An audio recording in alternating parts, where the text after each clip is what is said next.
अस्सलामुअलैकुम, welcome to Shanaya news. उम्मीद करती हूँ कि आप सब खैरियत से होंगे। आज 8 मार्च 2021 इंग्लैंड की ताज़ा तरीन खबरें लेके आप लोगों की खिदमत में हाजिर हुए हैं।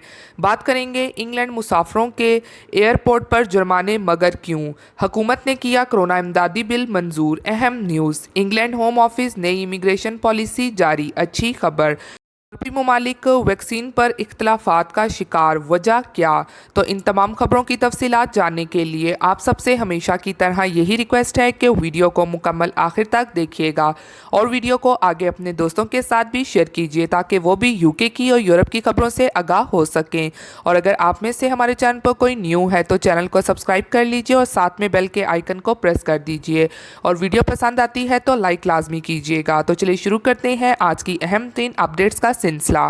सबसे पहली खबर को शामिल कर लेते हैं कि इंग्लैंड मुसाफरों के एयरपोर्ट पर जुर्माने मगर क्यों। बरतानिया में मैनचेस्टर पुलिस ने मैनचेस्टर एयरपोर्ट पर अपने करीबी अजीज़ों, रिश्तेदारों, दोस्त वगैरह को अलविदा कहने के लिए आने वाले 150 से ज़ायद अफराद को कोविड जुर्माने के नोटिस जारी किए हैं।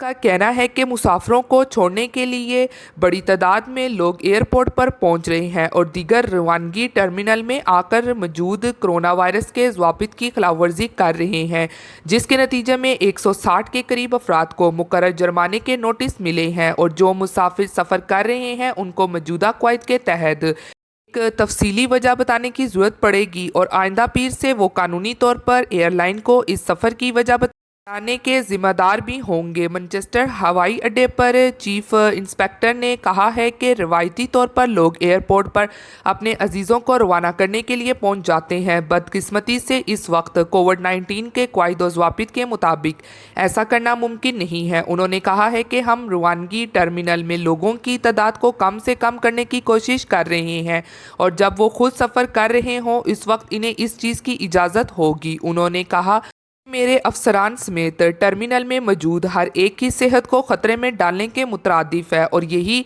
वजह है कि इन लोगों से सवाल करने के लिए सरगर्म रहना पड़ता है और वो वहाँ क्यों आए। उन्होंने कहा, सिर्फ वही लोग जो सफ़र करने वाले हैं इन्हें टर्मिनल में होना चाहिए। उन्होंने कहा कि सफ़र करने वाले शख्स को घर के किसी फ़र्द या अवामी ट्रांसपोर्ट के ज़रिए उतारा जाना चाहिए। इस सिलसिले में सरकारी ज़वाब्तों के मुताबिक गश्त कर रहे हैं और वायरस के फैलाव को रोकने के लिए ये सब कुछ करना पड़ेगा। इसके अलावा पुलिस के तर्जुमान ने कहा कि इस वक्त मुमकिन है जब सफ़र करने वाले को एयरपोर्ट पर उतारने की ज़रूरत पड़े तो घर के किसी एक फ़र्द को उतारना चाहिए। इसके अलावा टर्मिनल के अंदर जमा होने वाले गिरोहों को रोकने के लिए ट्रैवल करने वाले शख्स को टैक्सी या पब्लिक ट्रांसपोर्ट के ज़रिए सफ़र करना चाहिए। पुलिस एहलकार दूसरों को महफूज रखने की कोशिश में लोगों से स्कूल होने के लिए गश्त पर मामूर हो गए हैं और बगैर किसी वजह के इन्हें रोककर इनसे पूछगिछ की जा सकती है। जिस पर शक गुजरे उस पर सफ़र के लिए वहाँ नहीं है तो ऐसी सूरत में FPN जारी किया जा सकता है।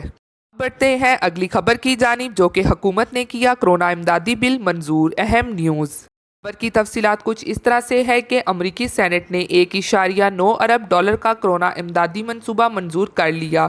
वोटिंग के लिए हफ्तावार बेरोजगारी अलाउंस को $300 तक लाना पड़ा। बिल अब दोबारा अनवान में पेश किया जाएगा। सदर जो बाइडन कहते हैं लोगों को रकम की अदायगी इसी माह शुरू कर दी जाएगी।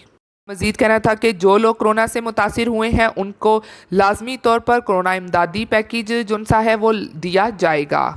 अब बढ़ते हैं अगली खबर की जानिब जो कि इंग्लैंड होम ऑफिस नई इमिग्रेशन पॉलिसी जारी, अच्छी खबर। जापानी होम ऑफिस ने नई इमिग्रेशन पॉलिसी जारी कर दी। नई इमिग्रेशन पॉलिसी का इतलाक 6 अप्रैल से होगा जबकि पोस्ट स्टडी वीज़ा स्कीम 1 जुलाई शुरू होगी। इसके अलावा मज़ीद तब्दीलियां भी की गई हैं होम ऑफिस की जानिब से, जिनमें 108 सफ़ात पर मुश्तमिल तब्दीलियों को जारी किया गया है और इसमें जिन पॉलिसीज़ को तब्दील किया गया है उनमें से ज़्यादातर 16 अप्रैल से लागू हो जाएंगी। 1-2 पॉलिसीज़ ऐसी हैं जो 1 जुलाई से इम्प्लीमेंट होगी। जो नई पॉलिसीज़ 1 जुलाई से लागू होंगी वो स्टूडेंट्स के हवाले से हैं कि जो भी स्टूडेंट 1 जुलाई से यूके में पढ़ने के लिए आएंगे तो अगर वो अपनी ग्रेजुएशन या फिर पोस्ट ग्रेजुएशन को मुकम्मल करते हैं तो फिर उनको यूके का ग्रेजुएट वीज़ा मिलेगा जो कि 2 साल का वीज़ा होगा और इन 2 सालों में वो स्टूडेंट्स यहाँ पर यानी कि यूके में काम भी कर सकते हैं या फिर इसी दौरान वो किसी एम्प्लॉयर से जिसके पास स्पॉन्सर लाइसेंस हो उससे जॉब लेकर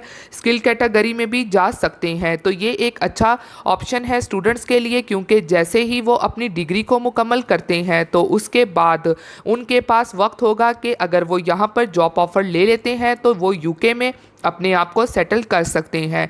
तो अब यूके में स्टूडेंट स्टडी को कंप्लीट करने के बाद यूके में 2 साल के लिए रह सकते हैं, जो कि यूके की जानिब से अच्छी पॉलिसी का ऐलान किया गया है स्टूडेंट्स के लिए। तो इस पर अमल 1 जुलाई 2021 से शुरू हो जाएगा और जो भी स्टूडेंट अपनी डिग्री को मुकम्मल करेंगे तो फिर वो ग्रेजुएट वीज़े को भी अप्लाई कर सकेंगे। मज़ीद ये कि अगर कोई भी स्टूडेंट पीएचडी की डिग्री यूके में मुकम्मल करता है तो फिर वो 3 साल का वीज़ा अप्लाई कर सकता है और वहाँ पर काम भी आसानी के साथ कर सकता है। इसके अलावा एक और मुस्बत तब्दीली की गई है होम ऑफिस की जानिब से। जो लोग यूके में परमानेंट लेते थे, जो स्किल कैटेगरी में थे, तो अब उनके लिए लाजमी कर दिया गया है कि उनके पर आवर जो सैलरी हो मिनिमम 10.10 पाउंड हो, और ये पर आवर रखा गया है। के साथ आप लोगों के साथ अगली एक और खबर को भी शेयर करते जाएं। दूसरी तरफ होम ऑफिस ने हांगकांग में बसने वाले ब्रिटिश नेशनल ओवरसीज़ शहरियों के लिए मोबाइल ऐप मुतारिफ करवा दी है जिस पर वो वीज़ा अप्लाई कर सकते हैं और ई पासपोर्ट के हामिल अफराद ऑनलाइन सहूलत से फ़ायदा उठा सकते हैं। बरतानिया के अंदर मौजूद अफराद होम ऑफिस में दरख्वास्त दे सकते हैं। और दूसरी जानिब स्कॉटलैंड के शहर ग्लासगो में मुस्लिम फॉर्म स्काउट के चेयरमैन ने बरतानिया में चांसलर ऋषि सुनाक के बजट के ऐलान पर खुशी का इजहार किया। उन्होंने कहा, मौजूदा बजट से लोगों को मुल्क में रोजगार मिलेगा। अवाम को मुकम्मल वैक्सीन लगने के बाद आहिस्ता आहिस्ता कोरोना वबा का खात्मा होता जाएगा, निज़ाम ज़िंदगी दोबारा शुरू हो जाएगी। बजट में तालीम कारोबार के लिए काफ़ी रकम रखी गई है। अवाम को नए कारोबार के लिए कर्जे दिए जाएंगे जैसे ही लॉकडाउन का मुकम्मल खात्मा हो जाएगा। बरतानिया भर में निज़ाम ज़िंदगी शुरू हो जाएगी। इसके अलावा इंग्लैंड में तनाहों में 1% इजाफे के खिलाफ मज़ीद यूनियंस मैदान में आ गई हैं। बढ़ते हैं अगली खबर की जानिब, जो कि यूरोपीय ममालिक वैक्सीन पर इख्तिलाफात का शिकार। वजह क्या? यूरोपीय ममालिक में एक बार फिर से कोरोना केसेस बढ़ने लगे हैं। तो दूसरी जानिब वैक्सीन की मुहिम सुस्त होने पर यूरोपीय यूनियन के रुकन ममालिक में इख्तिलाफात सामने आने लगे हैं और बहुत से ममालिक ने वैक्सीन तैयार करने वाली कंपनियों से इनफरादी तौर पर मुआहदा करना शुरू कर दिए हैं। यूरोपीय यूनियन के वैक्सीन मुहिम सुस्त होने से रुकन ममालिक में इख्तिलाफात भी सामने आ रहे हैं। ऑस्ट्रिया और डेनमार्क ने वैक्सीन के लिए इसराइल के साथ इश्तराक कर लिया है, जबकि जमहूरिया हंगरी और स्लोवानिया ने अपने तौर पर चीनी और रूसी वैक्सीन की मंजूरी दे दी है। ऑस्ट्रिया के चांसलर का कहना था कि यूरोपीय मेडिसिन एजेंसी बहुत सुस्त रफ्तारी से काम कर रही है। ताहम फ्रांस ने इस मामले में ऑस्ट्रिया और डेनमार्क पर तनकीद की है। फ्रांसीसी वज़ीर ख़ारजा चीन ने कहा है कि यूरोपीय यूनियन की पॉलिसी में कमी है, लेकिन इसका मतलब ये नहीं कि अब इससे बाहर निकलकर इक़दामात करें। इस मसले का हल यूरोपीय अक़वाम की मुश्तरका कोशिशों और वसाइल के इस्तेमाल में है। दूसरी जानिब आलमी अदारा सेहत के डायरेक्टर ने कहा है कि वस्ती और मशरकी यूरोपीय ममालिक में कोरोना के केसेस फिर तेज़ी से बढ़ रहे हैं। उन्होंने कहा है कि रुकन ममालिक को वैक्सीन की मुहिम तेज़ करने की ज़रूरत है। ये थी आज की अहम तरीन खबरें जो आप लोगों के साथ शेयर की गई हैं। उम्मीद करती हूँ कि आपको पसंद आई होगी। इसी के साथ मिलती हूँ फिर मैं आप सबसे किसी लेटेस्ट अपडेट में। तब तक आप सब अपना बहुत ख्याल रखिएगा। Thank you. खुदा हाफ़िज़।